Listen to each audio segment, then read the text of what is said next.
हाँ जी दोस्तों, next section हमारे पास आता है सेक्शन नंबर 90 जो कि बात करता है register of significant beneficial honours. Short में इसको हम एसबीओ कह के चलेंगे क्योंकि बहुत बार ये वर्ड का यूज होगा, तो इन शॉर्ट इसको हम एसबीओ कहेंगे इन अ कंपनी। अब ये रजिस्टर बेसिकली क्या है कि सिग्निफिकेंट बेनिफिशियल ऑनर्स जितने भी हैं उन सबका एक रजिस्टर मेंटेन करना होता है कंपनी को, जिसकी कंप्लायंस आती है सेक्शन नंबर 90 के अंदर।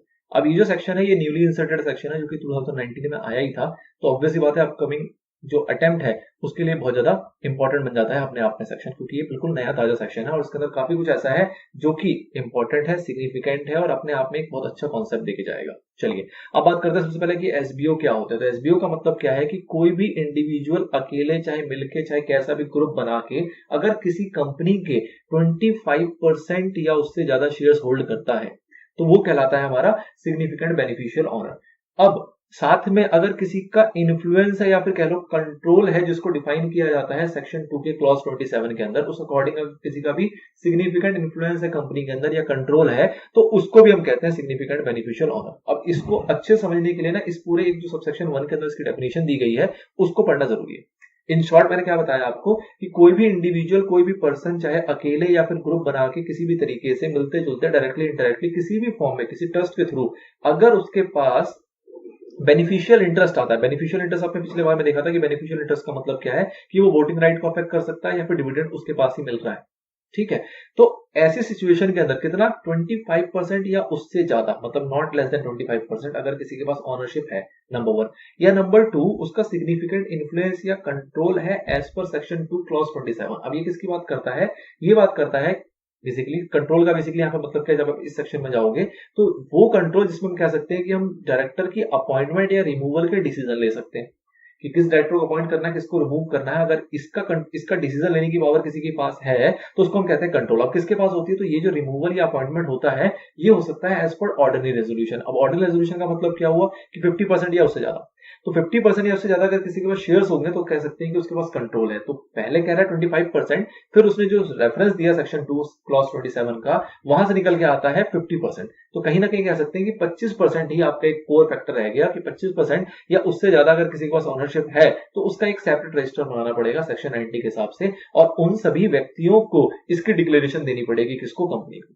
अब एक चीज और समझो कि अगर कोई अकेला बंदा शेयर्स लेके बैठा हुआ है, कोई अकेली एंटिटी, कोई अकेला ट्रस्ट शेयर्स लेके बैठा हुआ है तो इसकी जानकारी तो कंपनी के पास होगी, कोई दिक्कत नहीं है उसके अंदर। तो ये प्रॉब्लम कब आती है? प्रॉब्लम तब आती है जब कोई खुद से अपरेंटली, सपोज करो मैंने कंपनी के शेयर्स परचेज किए 5% और मैंने साथ में 6 लोगों को और पैसे दिए। मैंने कहा जी तुम भी जाके शेयर्स परचेज कर लो, मुझसे कोई भी डायरेक्टली इनडायरेक्ट एग्रीमेंट कर लिया कि मैं तुम्हें पैसे दे रहा हूं, तुम अपने नाम पे शेयर्स ले लो, पर एक्चुअली में शेयर्स को कंट्रोल कौन कर रहा है? मैं ही कंट्रोल कर रहा हूं। इन्फ्लुएंस्ड कंट्रोल है, उनसे एग्रीमेंट किया हुआ है, उनको कुछ बेनिफिट दे देता हूं और उन शेयर्स को कंट्रोल कौन कर रहा हूं? मैं ही कर रहा हूं। तो उन्होंने 6 लोगों ने 5% शेयर्स परचेज किया, मैंने खुद 5% किया हुआ है, तो मेरे पास डायरेक्टली इनडायरेक्टली कंट्रोल जो है वो 35% का है। बट अपरेंटली कंपनी को क्या दिख रहा है कि मेरे पास होल्डर में कितने परसेंट का हूं? सिर्फ 5% का। तो ऐसे सिनेरियो के लिए ये सिचुएशन आता है जहां पे मेरे पास खुद ही डायरेक्टली अगर मैं सिंगली अपने नाम से 35% शेयर होल्ड कर रहा हूं तो वहां पे इसकी ज्यादा मतलब रेलेवेंस नहीं है। इसकी रेलेवेंस तब है जब कुछ इस टाइप की गोपनीय हरकतें हो रही है, मतलब छुपा के कुछ इस तरीके का काम हो रहा है, वहां पे इसका रेलेवेंस मेनली निकल के आता है। तो क्या बात कर रहा है? अब इसका सबसेक्शन 1 जो है इसको हम एक बार 1 to 1 लाइन टू लाइन पढ़ेंगे, और तो हम पढ़ते नहीं है बट इसको पढ़ेंगे, बाकी फिर आगे से आपको थोड़ा सा मैं रेफरेंस देते हुए चल दूंगा। चलिए तो पढ़ते हैं इसको। सबसे पहले क्या कह रहा है? कह रहा है every individual who acting alone, या तो अकेले, और टुगेदर और थ्रू वन और मोर पर्सन और ट्रस्ट, एक और उससे अधिक लोगों के द्वारा मैंने उनको पैसे दे दिया, ट्रस्ट के नाम पे शेयर्स परचेज कर लिया, इस तरीके से, including a trust and a person resident outside India. अगर कोई ऐसा ट्रस्ट या पर्सन जो आउटसाइड इंडिया में रहता है तो उसको भी इंक्लूड करना है। कहीं ना कहीं वो कंपनी का ऑनरशिप लेके बैठा है, चाहे वो बंदा विदेशी क्यों ना हो। अच्छा जी, होल्ड करता है क्या? Beneficial interest. अब बेनिफिशियल इंटरेस्ट को क्या बताया गया? ऑफ नॉट लेस देन 25% और such other percentage as may be prescribe. तो ये प्रिस्क्राइब एक तरीके से आपका खाली स्थान आ गया। फिलहाल आपको लेना है 25% in shares of a company. किसमें? कंपनी के शेयर्स में।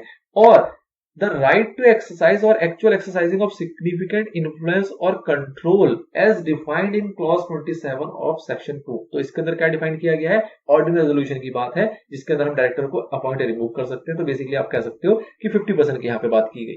ठीक है, तो हमारा प्राइमरी क्राइटेरिया क्या हो जाएगा 25%, 25% से ऊपर है तो तभी तो 50% पे जाएगा ना, तो प्राइमरी क्राइटेरिया हमारा 25% का हो जाता है। Over the company herein referred to as significant beneficial owner, short में कहेंगे SBO, shall make a declaration, ऐसे व्यक्ति को क्या देना पड़ेगा, डिक्लेरेशन देना पड़ेगा to the company specifying the nature of his interest, उसको अपने नेचर ऑफ इंटरेस्ट बताने पड़ेंगे कि भैया किस किस के थ्रू मैं एसबीओ के अंदर आ रहा हूं, उस सारी चीजों को उसको डिस्क्लोज करना पड़ेगा, and other particulars in such manner and within such period of acquisition of beneficial interest or rights or any change thereof as may be prescribed। अगर इसके अंदर कोई चेंजेस भी होते हैं, सपोज पहले कोई एसबीओ था 35% के राइट थे, उसने 11% शेयर्स बेच दिया, अब 24% पे आ गया, तो चेंजेस हो गए ना, वो एसबीओ के रजिस्टर में आने लायक तो नहीं रहा, तो उसके बारे में भी इंटीमेशन देनी पड़ेगी। द थिंग इज कि कोई एसबीओ है या उसके अंदर कोई भी फ्लक्चुएशन, कोई भी चेंजेस आ रहे हैं, तो उस सबकी डिक्लेरेशन उसको कंपनी में देनी पड़ेगी एज पर सबसेक्शन 1।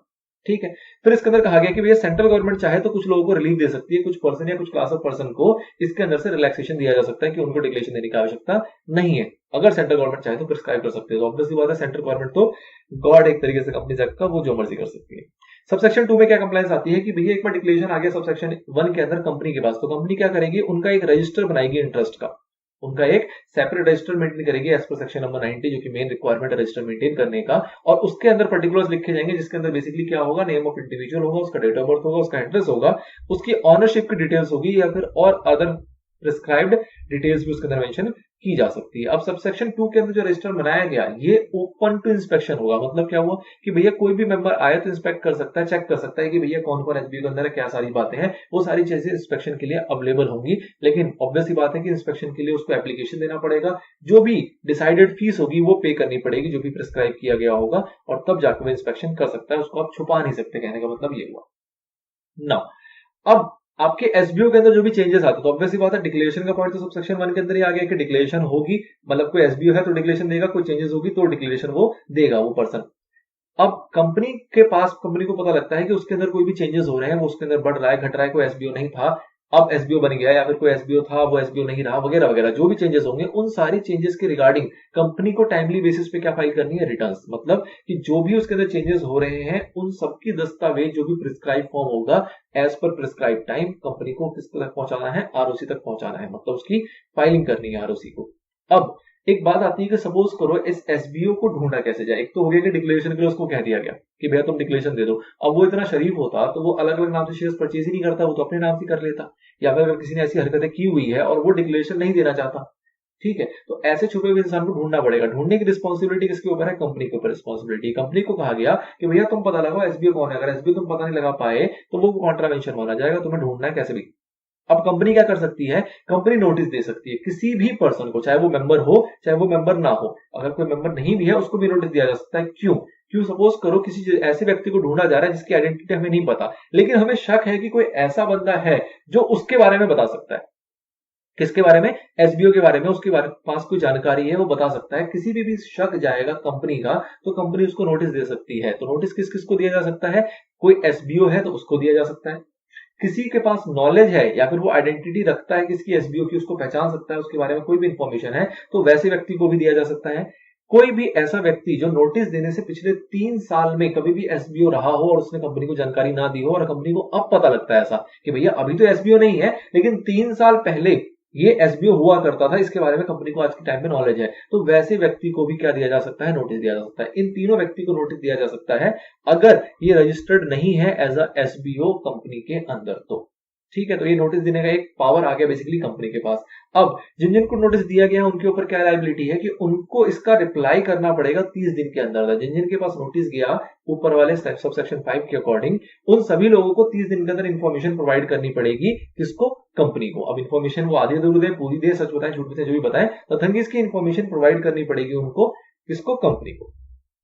अब कंपनी के पास इंफॉर्मेशन आ गई, कंपनी फिर भी परेशान है। क्यों परेशान है कि कंपनी के पास जो इंफॉर्मेशन आई वो सपोज करो सेटिस्फैक्टरी नहीं आई, या फिर किसी पर्सन को नोटिस दिया गया उसने रिप्लाई नहीं किया, उसने उसका रिस्पॉन्स नहीं दिया, उसने उसका इंफॉर्मेशन प्रोवाइड नहीं करी। तो 2 सिचुएशन हो सकते हैं, नंबर 1 कि जिसको नोटिस दिया गया उसने इंफॉर्मेशन नहीं दी जो भी टाइम प्रिस्क्राइब था उसके अंदर, या फिर उसने जो इंफॉर्मेशन दी वो सेटिस्फैक्टरी नहीं है, कोई गलत, कोई गुमराह बातें कर दी, कुछ ऐसी चीजें कर दी जिससे कि कंपनी को नहीं पता लग पाया, ठीक है, सेटिस्फेक्शन नहीं मिली, तो उस केस में कंपनी के पास पावर है कि कंपनी क्या कर सकती है, ट्राइब्यूनल को अप्लाई कर सकती है 15 दिन के अंदर। 15 दिन कहां से, वो नोटिस के 30 दिन खत्म हो जाएंगे, इन्फॉर्मेशन आ गया तो वहां से 15 दिन, और इन्फॉर्मेशन नहीं आया तो उस 30 दिन के खत्म होने के बाद के 15 दिन के अंदर अंदर वो क्या कर सकती है, ट्राइब्यूनल को अप्लाई करेगी। क्या कहेगी कि जी ऐसी ऐसी सिचुएशन है, हम तो ढूंढ नहीं पा रहे एसबीओ को, और वो जो टाइम फ्रेम था वो खत्म हो गया। अब हम ये चाहते हैं कि आप रेस्ट्रिक्शन लगा दो शेयर्स के ऊपर। किस चीज का रेस्ट्रिक्शन लगा दो, कि कोई भी शेयर्स को अपने बेच ना पाए। एक सिंपल सिनेरियो की पता लगे हम एसबीओ को ढूंढ रहे हैं और जो एसबीओ होगा वो शेयर्स को ट्रांसफर करके निकल जाए, तो ऐसा कुछ ना हो इसके लिए वो अप्लाई करती है ट्राइब्यूनल, क्योंकि आप रेस्ट्रिक्शन इंपोज कर दो कि शेयर्स ट्रांसफर ना हो सके, या फिर जो शेयर्स के साथ जो भी राइट्स हैं वो सारे राइट्स को फिलहाल सस्पेंड कर दिया जाए, जो भी आपको टाइम पीरियड ठीक लगता है उसके अकॉर्डिंग, या कोई और डिसीजन आपको लेना है तो वो ले, ताकि हम एसबीओ को ढूंढ पाए। इस चीज का एप्लीकेशन दे सकती है किसको, ट्राइब्यूनल। और ट्राइब्यूनल क्या करेगी, ट्राइब्यूनल उन सभी एप्लीकेशन आने के बाद जो भी कंसर्न पार्टीज हैं उन सभी कंसर्न पार्टीज को बुलाएगी, उनसे पूछेगी कि भैया हम ऐसा ऐसा करने जा रहे हैं, बताओ क्यों ना करें, उनसे जवाब मांगेगी। और अगर ट्राइब्यूनल को लगता है कि भैया ऐसा करना जरूरी है सच में एसबीओ को आइडेंटिफाई करने के लिए, तो ट्राइब्यूनल इसके अगेंस्ट एक ऑर्डर पास करेगी। अगर उसको लग जाएगा सब कुछ ठीक है और ऐसा करना रियली में इंपॉर्टेंट है, विद इन 60 डेज, एप्लीकेशन आने के 60 दिनों के अंदर अंदर उसको अपॉर्चुनिटी ऑफ बीइंग हर्ड भी देना है कंसर्न पार्टीज को कि भैया ऐसा क्यों ना करें, और उसके ऊपर उसको डिसीजन भी लेना है और उसके अकॉर्डिंग एक ऑर्डर पास कर देना है। अब जो ऑर्डर पास किया जाएगा उस पर एग्रीड पर्सन निकलेंगे। अब एग्रीड पर्सन भी हो सकते हैं, वो शेयर होल्डर्स भी हो सकते हैं, या फिर जो भी पर्सन को बुलाएगा, जो भी कंसर्न पार्टी से, वो एग्रीड हो सकते हैं, या फिर एग्रीड हमारी कंपनी हो सकती है। अगर कंपनी के अगेंस्ट ऑर्डर आया तो कंपनी एग्रीड है, और कंपनी के फेवर में आया है तो ऑब्वियसली बात है जो पार्टी जो पर्सन है वो एग्रीड होंगे। जो भी एग्रीड हो, चाहे कंपनी हो चाहे वो पर्सन हो, वो एप्लीकेशन दे सकते हैं दोबारा ट्राइब्यूनल को कितने दिनों के अंदर, उस ऑर्डर आने के 1 साल के अंदर अंदर, रिलीफ या रिलैक्सेशन के लिए कि सर जी आपने क्या कर दिया, ऐसा क्यों कर दिया, इसके अंदर कोई भी छूट दे दो, कोई भी रिलैक्सेशन दे दो, हमारी ये मजबूरी, हमारी ये कारण है, जो भी कुछ है वो सारी चीजें वो बता सकती हैं अगले 1 साल के अंदर अंदर।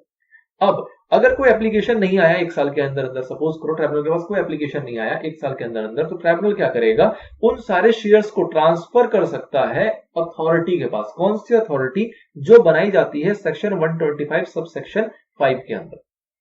अब ये क्या है बेसिकली, जब हम डिविडेंड वाला पॉइंट देखेंगे तो वहां पे देखेंगे कि एक अथॉरिटी कॉन्स्टिट्यूट की जाती है सेंट्रल गवर्नमेंट के द्वारा इस टाइप के मैटर्स को डील करने के लिए। तो उस टाइप की अगर कोई अथॉरिटी क्रिएटेड है थ्रू सेंट्रल गवर्नमेंट, तो उस अथॉरिटी को जो भी कंसर्न शेयर्स होंगे वो सारे के सारे ट्रांसफर कर दिए जाएंगे विदाउट एनी रेस्ट्रिक्शंस। ठीक है, तो वो अथॉरिटी को ट्रांसफर कर दिया जाएगा कब, 1 साल खत्म होने के बाद, अगर कोई एप्लीकेशन नहीं आती है तो। अच्छा जी, अब ये तो हो गया एक पूरा चैनल खत्म हुआ कि भैया इस तरीके से कार्रवाई शुरू होगी, और इस तरीके का आगे जब अथॉरिटी को फाइनल ट्रांसफर कर दिया गया तो फिर कॉम्पिटेंट अथॉरिटी जो सेंट्रल गवर्नमेंट द्वारा बनाई गई है वो डिसीजन लेगी कि इसके ऊपर फ्यूचर में क्या करना है। बात यहाँ पे खत्म हो जाएगी। अब बात आती है पेनल्टी के ऊपर कि जो भी पर्सन को डिक्लेरेशन देना था, किसके अंदर, सबसेक्शन 1 में जो हमने देखा था कि कोई एसबीओ है और उसको डिक्लेरेशन देना, अगर उसने डिक्लेरेशन नहीं दिया तो क्या होगा, ऑब्वियसली बात उसने गलत काम किया तो उसके ऊपर उसको इंप्रिजनमेंट लगेगी। इंप्रिजनमेंट कितनी लगेगी, जिसको मैक्सिमम एक्सटेंड कर दिया जा सकता है 1 साल तक। मतलब मिनिमम क्या ये नहीं पता, बट मैक्सिमम कितना हो सकता है, उसको जो जेल होगी वो मैक्सिमम हो सकती है 1 साल तक की। साथ ही में उस पर फाइन लगाया जा सकता है जो कि मिनिमम होगा 1 लाख रुपए और मैक्सिमम जाएगा 10 लाख रुपए। एंड बोथ का प्रोविजन भी है, मतलब इंप्रिजनमेंट या तो फाइन या फिर दोनों का दोनों। अगर ये जो भी उसका कॉन्ट्रावेंशन है ये कॉन्टिन्यू नेचर का, तो ऑब्वियसली बात है आपको पता है कॉन्टिन्यू नेचर का, आपको एक टाइम फ्रेम के अंदर इन्फॉर्म डिक्लेरेशन देना था, आपने नहीं दिया और ये काफी बाद जाके दिया या लेटर ऑन पता लगा, तो उसके ऊपर पर डे के हिसाब से पेनल्टी भी एडिशनल लगाई जाएगी जो कि होगी आपकी 1000 रुपीज पर डे। नाउ दूसरा पॉइंट आता है इसके अंदर किसकी, जिसमें कंपनी की बात करेंगे कि भैया कंपनी सबसेक्शन 2 के अकॉर्डिंग रजिस्टर मेंटेन नहीं कर पाई, या सबसेक्शन 4 के अकॉर्डिंग जो उसको फाइलिंग करनी थी वो फाइलिंग नहीं कर पाई। इस तरीके की अगर हरकतें कंपनी ने की है तो कंपनी के ऊपर पेनल्टी लगेगी। पेनल्टी कैसे लगेगी, तो company and officer in default in पे कंबाइंड पेनल्टी लगेगा, मतलब फाइन लगेगा, जो कि 10 लाख से कम नहीं होगा, मतलब मिनिमम 10 लाख होगा और मैक्सिमम जो जा सकता है वो जा सकता है 50 लाख तक। अगेन अगर ये कॉन्टिन्यू नेचर का होगा तो उसके अंदर 1000 रुपए पर डे की आपकी पेनल्टी और लगेगी। फिर बात आती है कि कोई भी पर्सन अगर जानबूझ के गलत इंफॉर्मेशन देता है, या फिर कोई भी पर्सन जानबूझ के कोई मटेरियल इंफॉर्मेशन को छुपा लेता है, तो उस केस में आपको पता है कि कभी भी कोई जानबूझ वाली हरकतें होती है तो सेक्शन 447 कूद के आ जाता है पूरे कंपनीज एक्ट के अंदर कहीं पे भी। तो सेम चीज यहां पे भी है कि अगर किसी ने जानबूझ के ऐसी हरकतें की होगी तो सेक्शन 447 वहां पे आ जाएगा, और उसके अकॉर्डिंग जो पनिशमेंट फॉर फ्रॉड वाला सेक्शन है वो यहाँ पे एप्लीकेबल हो जाएगा। फिर बात करते हैं गवर्नमेंट कंपनी के ऊपर, तो जैसे हमने सेक्शन नंबर 89 में देखा था, सेम टू सेम लगता है हमारे 90 के ऊपर भी कि एक्सेप्शन मिली है गवर्नमेंट कंपनी को, लेकिन एक्सेप्शन तभी तक रहेगी जब तक आपने कोई डिफॉल्ट ना किया हो। किसके अंदर, फाइलिंग के अंदर। फाइलिंग कौन सी, तो सेक्शन 92 वाली और सेक्शन 137 वाली। चलिए, तो this is all about section number 90। Now इसके नेक्स्ट जो एक लास्ट सेक्शन हमारा इससे रिलेटेड आएगा वो आएगा 91। 95 जो है सेक्शन है वो 95 में कुछ खास ऐसा नहीं है, तो वो हमारे एजीएम के बाद कवर होगा, क्योंकि उसके अंदर कुछ बातें रजिस्टर की भी करता है और कुछ बातें एजीएम से रिलेटेड भी करता है, तो इसलिए 95 हमारा इसके बाद ही आएगा। मतलब जब हम मीटिंग्स वाला पॉइंट, मतलब जो रिटर्न्स वाला पॉइंट करेंगे उस रिटर्न्स वाले पॉइंट के बाद एनुअल रिटर्न्स वाली जो बातें करेंगे उस रिटर्न्स के रजिस्टर के रिगार्डिंग में 95 है, जो कौन से रिलेटेड है, related to this registers and related to returns also. ठीक है, हाँ जी दोस्तों, तो नेक्स्ट चैप्टर आता है हमारा अमेंडमेंट से रिलेटेड, जो कि है चैप्टर नंबर 7, जिसका नाम है मैनेजमेंट एंड एडमिनिस्ट्रेशन। अब आपको याद होगा इस चैप्टर के अंदर आपने एक बहुत ही इंपॉर्टेंट सेक्शन पढ़ा था जिसका नाम था सेक्शन नंबर 90, जो कि बात करता था सिग्निफिकेंट बेनिफिशियल ऑनर्स के बारे में। एसबीओ से रिलेटेड टॉपिक था, बहुत ही इंटरेस्टिंग, थोड़ा लेंदी भी था लेकिन इंपॉर्टेंट है, न्यूली इंट्रोड्यूस्ड सेक्शन है। और उसी के अंदर एक अमेंडमेंट भी आया है आपका, जो कि आपके इस टर्म के एग्जाम के लिए एप्लीकेबल है, मतलब हमारे लॉ के अंदर अमेंडमेंट है फाइनली। ये अमेंडमेंट कब आया? ये अमेंडमेंट ऑब्वियसली इसका जो नोटिफिकेशन जारी किया गया वो किया गया 14 अगस्त 2019 से, और इसको एप्लीकेबल माना जा रहा है 15 अगस्त 2019 से। तो जो हमने पढ़ाई की थी उस टाइम तक ये एप्लीकेबल नहीं था, लेकिन for now for your upcoming attempt, जो कि आपका नवंबर या दिसंबर 2020 में होगा, उसके लिए ये टॉपिक और ये अमेंडमेंट जो है वो एप्लीकेबल है। ठीक है, चलिए जी, सबसे पहले बात करते हैं सेक्शन नंबर 90 किस चीज के बारे में बात करता था। आपको थोड़ा सा बेसिक उसके बारे में पहले याद आ जाना चाहिए, उसके बाद हम देखेंगे कि क्या इंसर्ट किया गया है और क्या क्या चेंजेस लाए गए हैं। बेसिकली 3 छोटे छोटे चेंजेस हैं जो कि एक लौते सेक्शन में, सेक्शन नंबर 90 में। इसके अलावा इस चैप्टर के अंदर जितने भी सेक्शंस थे वो सारे के सारे एज इट इज हैं, किसी के अंदर भी कोई चेंजेस नहीं है। तो देखते हैं जरा सेक्शन नंबर 90 क्या था। सेक्शन नंबर 90 था आपका register of SBOs in a company. तो आपने देखा था इसके अंदर कि किसी भी पर्सन के पास अगर कोई एसबीओ की कैटेगरी में आता है, एसबीओ की कैटेगरी के लिए आपने देखा था 25% का क्राइटेरिया था कि अगर 25% या उससे ज्यादा का अगर किसी के पास भी बेनिफिशियल इंटरेस्ट है तो उस केस में उसको इंटीमेट करना पड़ता था कंपनी को, और कंपनी उसके रिगार्ड में एक रजिस्टर भी मेंटेन करके चलती थी, जिस रजिस्टर के अंदर उस पर्सन के, उस ऑनर की सारी पर्टिकुलर्स वगैरह वो मेंशन किया करती थी। उस रजिस्टर को उसको ओपन रखना होता था for the purpose of inspection, और उस रजिस्टर की जानकारी को हमें रजिस्ट्रार तक भी, मतलब कंपनी को रजिस्ट्रार तक भी पहुंचाना होता था, और उसके अंदर अगर कोई भी चेंजेस वगैरह होते रहेंगे तो उसको भी आपको अपडेट करते करते रजिस्ट्रार को बार बार सूचित करते रहना होता था। इस टाइप की बातें आपने मोटा मोटा इसके अंदर देखा था। ठीक है ना। फिर हमने ये भी देखा था कि अगर कंपनी को लगता है कि हाँ कोई पर्सन है जो कि एसबीओ की कैटेगरी में आता है और वो खुद से इंटीमेट नहीं कर रहा है, तो कंपनी उस व्यक्ति को नोटिस भी दे सकती थी, उससे जवाब भी मांग सकती थी, उससे कह सकती थी कि प्रूव करो कि तुम एसबीओ की कैटेगरी में नहीं आते। इस टाइप से लेके हमने इसकी पूरी प्रोविजन को समझा था, जो कि इन डेप्थ हमने इसकी चर्चा की हुई है। इसका एक सेपरेट वीडियो बनाया हुआ है, इस पर्टिकुलर वीडियो के डिस्क्रिप्शन में उसको दे दिया जाएगा। अगर आपको इसके बारे में आइडिया अच्छे से नहीं है या ज्यादा नहीं है या फिर बिल्कुल नहीं है, तो इन दैट केस आप पहले उस वीडियो को देखिए, फिर इस अमेंडमेंट वाली चर्चा को सुने, तो जाके आपको ये ज्यादा अच्छे तरीके से समझ में आएगा, आप रिलेट कर पाओगे। नाउ सबसे पहला जो अमेंडमेंट है वो आपका आया है सब सेक्शन नंबर 4 और 5 के बीच में, मतलब इंट्रोड्यूस किया गया एक सब सेक्शन 4A के नाम का। अब 4A को समझने के लिए पहले हम 4 को थोड़ा समझते हैं। 4 में बेसिकली ये कहा जाता था कि हर एक कंपनी को रिटर्न फाइल करना जरूरी है सिग्निफिकेंट बेनिफिशियल ऑनर्स का of the company, and changes दे देना। अगर उसके अंदर कोई चेंजेस होगा तो उसको भी आपको रजिस्ट्रार के पास फाइल करना जरूरी है, जिसके अंदर क्या क्या होना चाहिए, name, address and other detail as may be prescribed within such time in such form manner as may be prescribed। तो कहने का मतलब हुआ कि मोटा मोटे तौर पे हर एक कंपनी को एसबीओ से रिलेटेड रिटर्न फाइल करने की आवश्यकता है, शुरुआती तौर पे भी, और जब उसके अंदर कोई चेंजेस आएगा तो उस चेंजेस की सूचना भी हमें देनी होती है। इसके बाद यहाँ पे एक सबसेक्शन इंसर्ट किया गया है, जो कि आपका है सबसेक्शन नंबर 4A, जो कि क्या बात कह रहा है, वो कह रहा है कि every company shall take necessary steps to identify an individual who is a significant beneficial owner in relation to a company and require him to comply with the provision of this section। ठीक है ना। मतलब क्या हुआ कि अभी in general तौर पे आप देखोगे तो कंपनी अपने हिसाब से सारे काम करती थी, सारे स्टेप्स लेती थी एसबीओ को आइडेंटिफाई करने के लिए, लेकिन ये बात सेक्शन 90 में लिखी नहीं थी। जैसे कि आप देखोगे कि सब सेक्शन नंबर 5 क्या कहता था कि company shall give notice in a prescribed manner to a person whether or not a member of a company whom the company knows or has reasonable cause to believe कि वो SBO हो सकता है या एसबीओ की उसको जानकारी हो सकती है। इन सभी कार्रवाई करने की पूरी एक कह लो कि आप भार दिया हुआ था कंपनी के ऊपर कि कंपनी को ये सारा कुछ करना होता था, लेकिन कहीं भी ऐसा लिखा नहीं था। मतलब ये नोटिस देने के लिए तो लिख दिया, लेकिन ये नहीं लिखा था कि कंपनी और भी मशक्कत करेगी उसको जानने के लिए कि वो व्यक्ति जो है वो एसबीओ है कि नहीं, और उसके लिए कंपनी पूरी मेहनत करेगी। ऐसी बातें सेक्शन 90 में लिखी नहीं थी। अलग अलग तौर पे उनकी ड्यूटीज बताई गई थी कि कंपनी को ये भी करना है, कंपनी को वो भी करना है, लेकिन ऐसा कुछ स्पेशली मेंशन नहीं था। उसको ही मेंशन कर दिया गया है अंडर सबसेक्शन 4A। इसमें बस ये चीज डाल दिया गया कि जितनी भी कंपनी होगी उनको नेसेसरी स्टेप्स लेना होगा। अब नेसेसरी स्टेप्स की कोई लिमिट नहीं होती है, उनको कहने का मतलब है कि वो सारे स्टेप्स लेने पड़ेंगे जो वो ले सकती है, जो उसकी पॉसिबिलिटी के अंदर आता है, जिससे कि वो आइडेंटिफाई कर सकती है किसी भी इंडिविजुअल को जो कि आपका सिग्निफिकेंट बेनिफिशियल ऑनर हो सकता है in relation to the company, और उसके बाद उसको कहेगी कि भाई साहब तुम कंप्लाई करो, जो भी हमारा सेक्शन नंबर 90 के प्रोविजंस के अंदर जितनी भी कंप्लायंसेस लिखी है वो सारी कंप्लायंसेस आपको करने हैं। इस तरीके की जानकारी कंपनी को लेके सामने वाले तक पहुंचानी है। ये बात कह रहा है आपको 4A। ठीक है, चलिए जी, तो ये एक बेसिकली नया सेक्शन इंसर्ट किया गया है, सबसेक्शन इंसर्ट किया गया है। तो इसके अंदर आपको कोई ज्यादा चौंकने वाली बात नहीं, कोई रिप्लेसमेंट नहीं है, कुछ भूला कुछ बदला कुछ काटा पीटा नहीं गया है, जस्ट अ रिप्लेसमेंट, मतलब जस्ट अ इंसर्शन।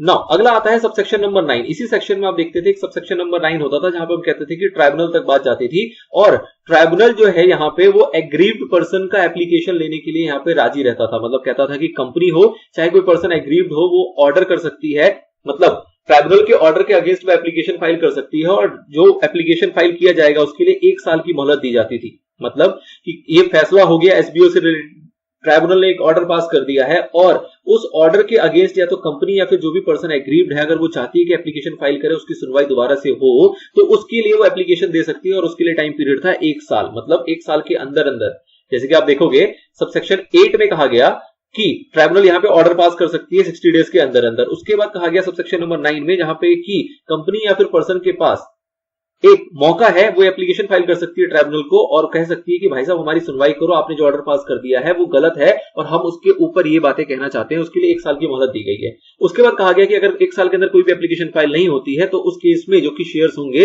वो ट्रांसफर कर दिए जाएंगे without any restriction to the authority, उस अथॉरिटी के पास जो कि कॉन्स्टिट्यूट किया जाता है सेक्शन 125 के सबसेक्शन नंबर 5 के अंदर, जो कि आपने डिविडेंड वाले एरिया में देखा हुआ है। ठीक है ना।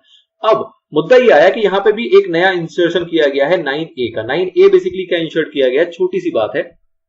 क्या बात बता रहा है कि यहां पे सेंट्रल गवर्नमेंट के पास क्या है, सेंट्रल गवर्नमेंट में मेक रूल्स, सेंट्रल गवर्नमेंट में make rules for the purpose of this section. मतलब कि इस सेक्शन में अगर उसको लगता है कि ट्राइब्यूनल वगैरह से नहीं निपट रही बातें, कंपनी और पर्सन जो एग्रीव्ड है और जो ट्राइब्यूनल है वापस में नहीं निपटा पा रही है, सेंट्रल गवर्नमेंट को जरूरत पड़ती है किसी भी प्रकार के कोई रूल को फ्रेम करने की, तो वो फ्रेम किया जा सकता है सेंट्रल गवर्नमेंट के द्वारा। तो कहीं ना कहीं सेंट्रल गवर्नमेंट की इस पावर को इंसर्ट किया गया सेक्शन नंबर 90 के अंदर, जो कि पहले नहीं होता था। तो एक नया सबसेक्शन है सबसेक्शन नंबर 9A, जो कि ये बात बताता है कि सेंट्रल गवर्नमेंट में make rules for the purpose of this section. इस सेक्शन की रिगार्डिंग अगर सेंट्रल गवर्नमेंट को किसी भी प्रकार की कोई रूल बनाने की आवश्यकता पड़ती है तो वो सेंट्रल गवर्नमेंट हमारा बना सकती है।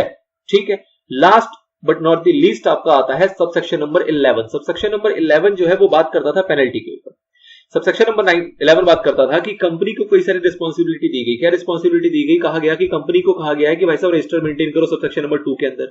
कहा गया है कि इंफॉर्मेशन जो है उसकी फाइलिंग करो सबसेक्शन नंबर 4 के अंदर। जो भी आपके पास इंफॉर्मेशन है उसको फाइल करो, अगर कुछ चेंजेस होती है तो उसकी भी जानकारी दो रजिस्ट्रार के पास सबसेक्शन नंबर 4 के अंदर। और अगर ऐसा नहीं करते हो तो उसके ऊपर फिर पेनल्टी प्रोसिक्यूशन था। लेकिन यहाँ पे 2 ही रिस्पांसिबिलिटी थी। अब यहाँ पे इंसर्ट कर दिया गया इस वाले एरिया के पास 4A को, इसकी जगह पे इंसर्ट कर दिया गया 4A को भी। कहा गया कि कंपनी जिसको कि मेंटेन करना है रजिस्टर सबसेक्शन नंबर 2 के अंदर, फाइल करनी है इंफॉर्मेशन सबसेक्शन नंबर 4 के अंदर, और क्या काम करना है 4A के अंदर। 4A में बेसिकली आपको कहा गया कि नेसेसरी आपको स्टेप्स लेने हैं। तो यहां पे देखो क्या इंसर्ट किया गया, कहा जा रहा है in subsection number 11 after the word bracket the figure, subsection number 4 the word bracket figure and the letter or required to take necessary steps under subsection number 4A shall be inserted. तो इसको insert कर दिया गया क्या कि necessary steps लेने की जरूरत भी है 4A के अंदर, वो आपने लिया है कि नहीं लिया, और अगर नहीं लिया होगा तो उस केस में भी आपके ऊपर पेनल्टी प्रोसिक्यूशन जो है वो एप्लीकेबल हो जाएगा। तो कहीं ना कहीं मतलब क्या है कि सबसेक्शन नंबर 11 से 3 चीजों को कवर करता था। सबसेक्शन नंबर 2 को,